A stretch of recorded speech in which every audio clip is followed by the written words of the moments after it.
So Sudheer గారు కూడా ఎక్కడా కూడా కాంప్రమైజ్ అవ్వలేదు.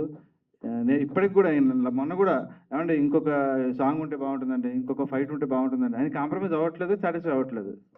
సో లాస్ట్కి అందరూ కలిసి ఆయనతో కంప్లీట్ చేయించేసాం, లేకపోతే ఆయన కంప్లీట్ చేయడు.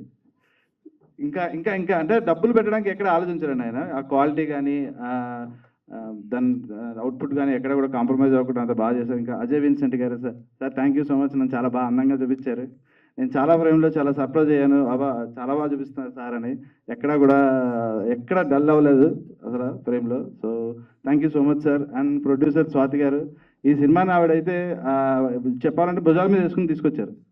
అలా లాస్ట్ మినిట్ దాకా కూడా ఆవిడ అంటే డైరెక్టర్ గారు వైఫ్ అవ్వచ్చు, బట్ ఆ ఇంట్రెస్ట్ అదంతా కూడా చాలా చాలా బాగా తీసుకొచ్చారు సినిమాని.